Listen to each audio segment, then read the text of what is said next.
What's up, everybody? I go by the name of Domo. And I go by the name of Yoshiko. We sit with entrepreneurs and artists across disciplines to share their stories, insight, and gems. Their journey will inspire you to think about community and your own narrative, how it shapes who you are, and what your legacy will be. You're listening to No Blueprint. No Blueprint. No Blueprint. No Blueprint. You are listening to No Blueprint. My name is Marc Matsui, aka DJ Mark Sense. I'm a DJ, obviously, a business owner, and a native Seattleite. Nice. Born and raised? Yeah. Born and raised. Well, technically, I grew up in Bellevue until middle school, and then moved over to Seattle, which was probably the best thing, a huge transition point in my life, because the culture in Bellevue is different, homogenous, to say the least. That's a good word for it. Yeah. What part of Seattle? In Madison Park. Okay. And then went to Garfield for high school. Okay. So Bulldogs. Yeah. If you had an autobiography, either book, documentary, film, what would the title be? I was kind of thinking about that in the car, and I think I don't know, Reasonable Doubt kind of came up. I think that, I don't know, people talk about like all the haters and stuff like that. Like, I don't really feel like I have haters, but I think that when people kind of doubt you or challenge you, then that's when you kind of rise to the occasion and put in good work and overcome obstacles. Any Jay-Z reference at all? Oh, I mean, man, I would say kind of can't knock the hustle a little bit. Would that be the opening song? Sure. The only reason I say that, I'm pretty laid back, and I don't like the limelight or the spotlight. I like to deflect that to others who are talented and have skills, and I feel like that's kind of been one of the common themes throughout all the endeavors that I've done, is trying to shine the light on other people and showcase their talents and abilities. Right. So one of the things you used to do, you managed artists. Yeah. How did you get into that? Well, when I went to UW, I helped co-found the student hip-hop organization at Washington with Sam Chesno, my guy Jupiter, a whole bunch of other cats. And that's where I met Gio and Alexei, and I roomed with Gio. We had a little apartment on 42nd in Brooklyn, our senior year of college, and that was back in the days of AOL Instant Messenger. And, oh man, dial-up. Just chopping it up with people, and Alexei would send me beats, and I would kind of pass them along to Gio, and those guys, cultivated their chemistry and formed a group. And I don't rap, I don't make beats, so kind of my position was like the organization, managerial, slanging CDs, nice, media, that type of stuff. So I just kind of fell into it, Yeah. It was a passion of mine,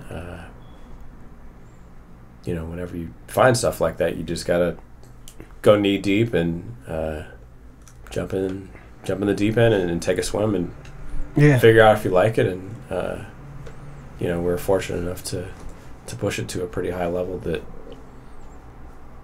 really wasn't necessarily there. I mean, there was definitely people who paved the way for us, but I feel like we were able to kind of break through some barriers that had never really been done before, like on a local level. Absolutely. And speak about just the climate of being at UW. This was late 90s? Yeah, late 90s, early 2000s. So being at UW, late 90s, what was the scene as far as hip-hop was concerned, and what was the motivation behind starting its show, right? Yeah. I went to a concert up at Western that had Far Side, Souls of Mischief, Black Anger, Silent Lambs Project, like just a whole slew Chilling in Bellingham of national and local acts. So I'm like, why is this not happening in UW? Like, you can't tell me that Bellingham is fresher than Seattle. Like, that's real. You know, even though Western, you know, definitely had their own little scene, which is dope. Yeah. But I just felt that, you know, the students not only on campus, but just the overall kind of community deserved that, especially since that was a time where all ages was a lot more inaccessible. So, you know, you're 19 years old, you can't go to that root show at the Showbox with Goody Mob and you're pissed off. Right. You know, so you're like, man, how can I like make this happen for myself and my peers who were into the culture and into the music? And I just got frustrated and used my outlet through the Daily to write a little editorial and get some other hip-hop nerds like me on the same page. And I think that another key part of that was the fact that that was the era when things started to shift towards independent labels. Like, people were doing their own things. It wasn't just like, you know, the major labels. And I think that definitely inspired my generation to, you know, not only create music but organize. Absolutely. And then speak about the writing aspect of it, because I don't want to skip over that either. Like, were you always writing? How did you get to just wanting to write articles and editorials in the day? Yeah, I basically started off at Garfield doing that. Like, I think it was 10th grade English class, just writing album reviews. You know, basically being a mimic of the source. And, that's dope. You know, wrote for the Messenger, and I think that, you know, I always just like picking up the paper in the morning and to be able to tell a story through my voice and my perspective was something that, you know, really appealed to me, and why I continued journalism pretty much until about 2004, I think, is when I stopped like writing. So that's crazy. So you're writing for the Daily, you started Show, you put together the legendary group Blue Scholars, and then you're managing Blue Scholars. Like, how did you juggle that while like taking classes, obviously, and graduating and trying to graduate?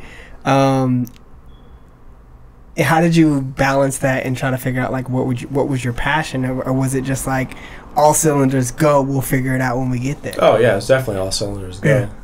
Because I originally, you know, wanted to be a financial planner. Like, you know, how boring and like dry is that? I was gonna ask because one of the articles you sent said you majored in business. Yeah. I was like, oh, I see it, but also you speaking about you like journalism. Oh, how come you didn't want to do communication and journalism? No, I think I felt like I could get that outlet through, you know, working at the Seattle Times, through writing at the Daily. Like, that wasn't the end goal for me. I think I always gravitated more towards business because it's kind of flexible and maybe a little more valuable than a comms degree. So I just kind of stuck with that course, and the entrepreneurship program had just started up there, so that was appealing to me. Like, although probably one of the things that I didn't utilize was, you know, getting some type of concentration, because, you know, like if you get an entrepreneurship certificate, like, it's not really going to do too much for you. It's gonna show people that, like, yeah, you've got ambition and drive, but I think that it's important to have, like, you know, a tangible skill, whether it be marketing or accounting, that you can apply to entrepreneurship and have just another skill in your toolbox to use.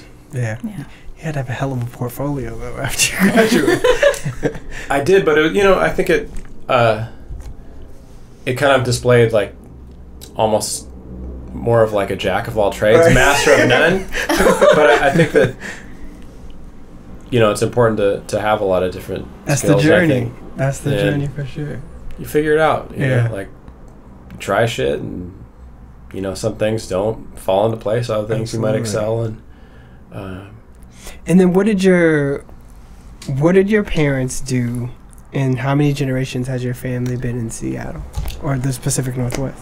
So my parents were both clothing designers, and they've been here. So basically, my dad and his family, they moved up to Seattle, I believe, when he was in like middle school or high school, and then my mom moved here for high school as well, and she was kind of all over the country. So how'd they meet?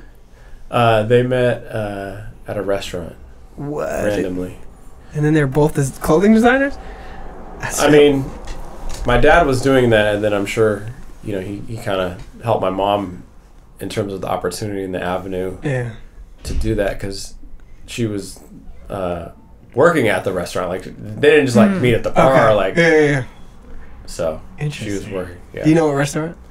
I think it was called The Butcher. Okay. Like, I don't think I've ever been to it. It's probably like mad old. Okay, so one of our listeners will find it and probably have like footage or something. That's in Vanished Bellevue somewhere. Okay. Vanished Old Bellevue. Yeah, next to the bowling alley. Okay. Downtown, where Lincoln Square is. Nice. That's crazy. That's dope. And then what you got? Did you have entrepreneurs in your life? Were your parents? Oh yeah, I mean, my dad was the entrepreneur. Okay. He developed Code Blue, Christopher Blue. So you sense a lot of blue theme with all the denim. Yeah. So he definitely led by example, and I think that a lot of things are genetic, and it's kind of in your blood in a good way, and I wish I would have actually kind of picked up more from him, because like I said, I was kind of a jack of all trades. Like, I didn't really know what I wanted to do, and he did his thing. Yeah. You don't manage any artists now, do you? Nope. I mean, I've got my DJ roster for Integral DJs, but I don't manage them in the sense that we have like a crazy plan for people's careers. It's more me facilitating and getting gigs for my guys. And were you always DJ? Yes. Okay. Talk about that. That was, literally just kind of an afterthought. Like, that's just me, like, being that dude in high school who's, like, trying to monopolize the CD changer. And then getting to college and having Universal send you free records because you're writing for the Daily. Nice. And I'm like, oh, okay. So I've got this Dre Instrumentals 2001, and my brother's DJing, so I'm gonna have to. I can't let him one up me. So that kind of just lit a fire for me to start spinning, and record collecting and record digging is something that was very much a part of that. And you're collecting these artifacts and building a collection, which is just super fun. I mean, I still will go to New York pretty much just to go record shopping. Nice. That's legit. So you've been at it for a while, DJing. Since 2001. Okay. I was pretty bad to start off with, for sure. But that's what happens when you don't really have like a mentor or a teacher or someone to be like, yo, your shit's whack. No crates to carry? No, I carried all my own crates, that's for sure. Okay. Nice. But I think that when I lived in Beacon Hill with Soul One, like, he was the dude who was like, nah, man, you need to do this better. But that mentorship, right, is priceless. Like, someone to say, sure. Like, yo, what are you doing? And that's the one thing about Seattle is people won't really, like, check you in a constructive way. They'll passive aggressively, like, kind of let you ride out your whackness and then talk shit about you. You just summed up Seattle in one sentence. Podcast over. No. Kind of going back to when you produced and organized shows, is that something that still interests you today? You're like, nah, No, no, not at all. The reason why I am not a promoter. Oh, okay. You said that so quick. It's so much work. It is. It is so much work, and there's nothing that that's like really like kind of coming out now that doesn't already have like an outlet. Like people don't really need my help for promoting stuff. And Instagram and Snapchat. there's a lot of amazing mumble rap that I just don't happen to have an affinity for. But no, I think that we do the staycation at Havana on the 3-day weekends, which is cool. But kind of the last round of like promotion was like Large Professor, Camp Low, Diamond D, J Dilla, listening party / like theme. So Nice. the generation that latches onto that the most is not really Instagram. going out. Yeah. They're 38, 42, Staying married with children, Kids. which is fine. But there's not a void that I would be filling by promoting right now. Yeah, that's real. That's real. I see your point. Yeah. Top 5 DJs. Top 5 DJs for what, like all time or It's specific. Dead or alive, all time. so? Battle Cat DJ'd my wedding. Oh man. Producer of Week and Freakin'. Wow. And numerous West Coast classics. That's dope. He was filthy. Amazing. I wouldn't say I necessarily have a top 5, but these are just kind of 5 that come off as like In no particular super order. memorable. Cool DJ Red Alert from New York City. Yeah. Scene. Okay. Let's see who else.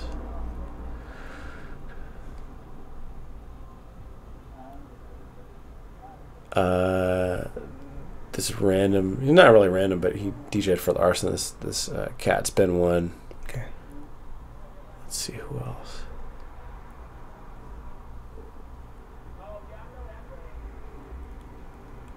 New Mark's up there too. Okay. So, some of the stuff that he does as I was well. going to be like, oh yeah, me. Definitely not. No, my skills are nowhere near touching a candle to these dudes. But I think that the most important quality that those DJs have is just song selection and have like a similar kind of taste as myself, or like will push boundaries of what I know. Like I think that if a DJ is not pushing boundaries musically or really inflecting their style, that they're not doing their job or being, authentic. Right. Because I've heard some really amazing DJs who are like super dope, have, big names, like just play standard shit, and it's just a real letdown when you have someone that has that much skill and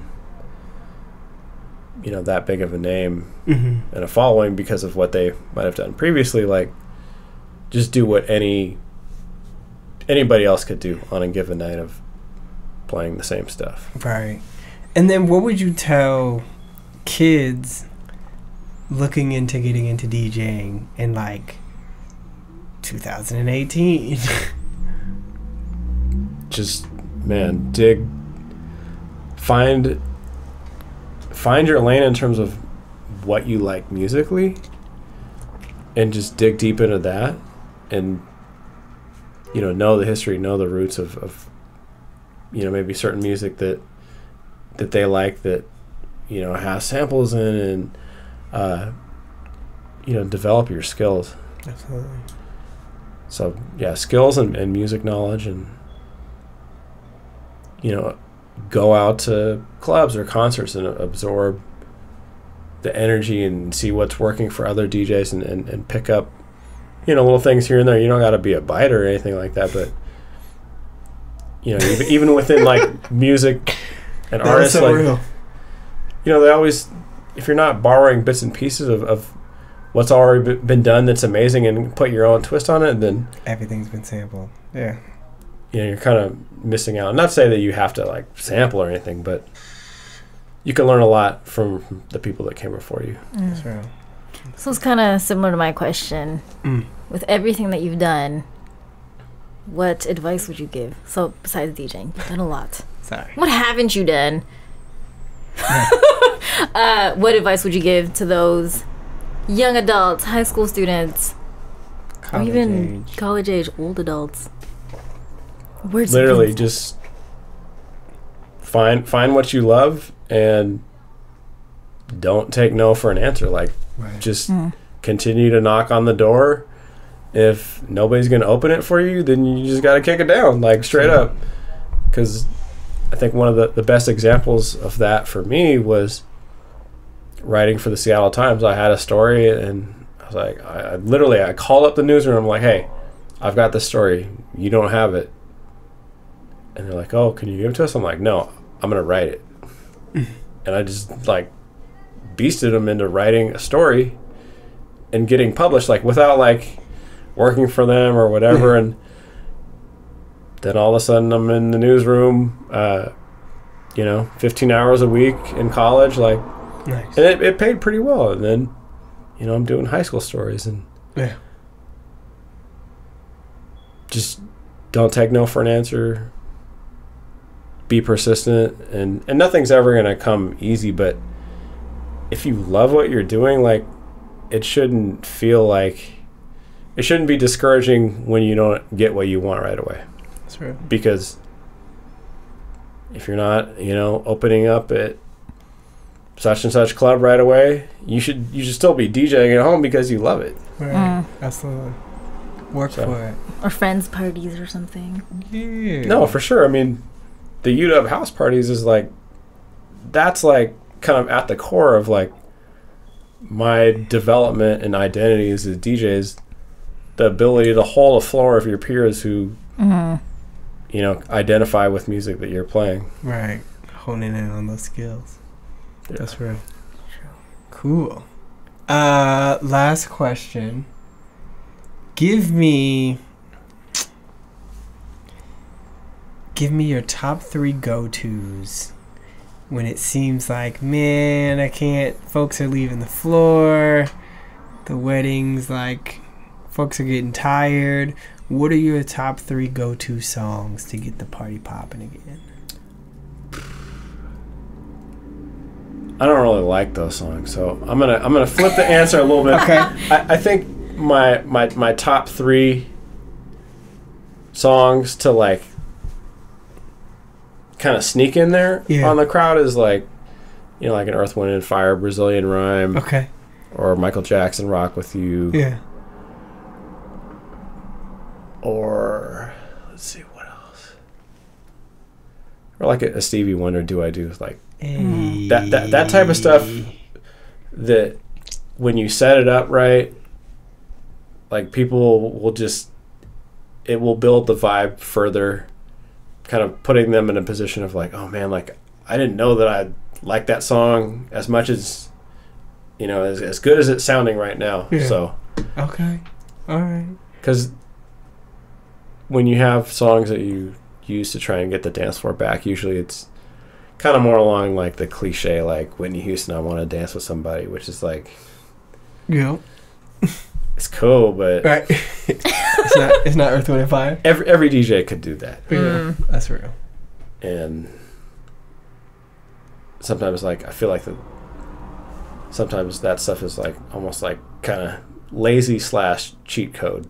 And it's always funny when I get like a request like, hey, you should really play September. Like I don't know the song, or like, it's like, no, everybody's kicking, everybody's having a good time. Like, we don't have to play that every wedding just because that's what you heard at your last 3 weddings. Not saying it's not a good song, but So when you DJ, I know for weddings it's a little different because sometimes your clients have, the couple has, we want this theme, we want these songs.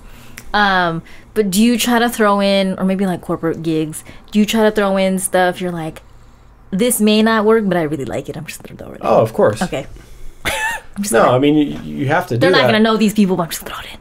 No, definitely, because like I said, a DJ's job is always to challenge the crowd in some way and, have a little bit of their personality and their tastes while honoring what they want and kind of stay within certain parameters. So I think for me, it's fun to take those risks and slip in those songs that will fit along with what they want.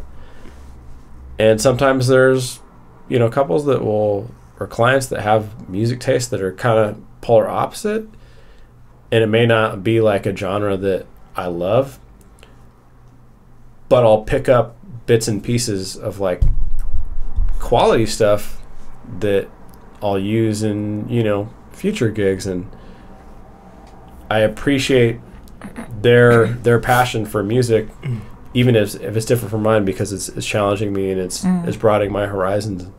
I think that just even a general human being, like if your ear isn't always being tested or developed by new things, then you're missing out on a lot of stuff. And there's so much amazing music from a different range of genres, and it's fun to get put on to new stuff. Absolutely. I agree. Well, thank you. Thank you guys for having me. Awesome. Thank you. This is cool. I'm now more informed. I used to want to DJ, but now it seems a bit hard. Well, same. You but the thing is, stick to playlist. Like you said, a DJ in 2018, the accessibility is there, and you're seeing a lot of DJs who are maybe underdeveloped in terms of skill, but they have song selection that fits what their peers want to hear. That's true. Have success. And that's true. You don't have to be doing crazy turntablist routines and scratching to be a dope DJ. Right, that's true. I'm not, scratch master. I leave that to Vega. Like, he's like super sick with it, but for me, I really pride myself on song selection, music knowledge, and being able to build those vibes and slip in risky stuff and stuff that I like and have it work and have it take the party to another level. Yeah. Well, cool. Thank you. Yeah, thank you. Thank you. Of course. Thanks y'all for having me. Thank you for taking the time. If you liked what you heard, be sure to donate so we can keep going. We are on SoundCloud, iTunes, and YouTube, so be sure to subscribe, rate, and comment. You have no idea how much it helps. We also want to know what you think. You can hit us up on Facebook, Twitter, and Instagram, and you can even use the hashtag #NoBlueprint. And if you're really down with the movement, you can join our Patreon account and become a patron, where you'll get exclusive content and limited edition merchandise. No Blueprint is powered by Ambassador Stories. We share stories of the people, places, and spaces that bring soul to our communities. No Blueprint is recorded at Ambassador Stories Studios and co-produced with me, Maya Aina. Hear more episodes of No Blueprint and get official No Blueprint merchandise at noblueprintpodcast.com.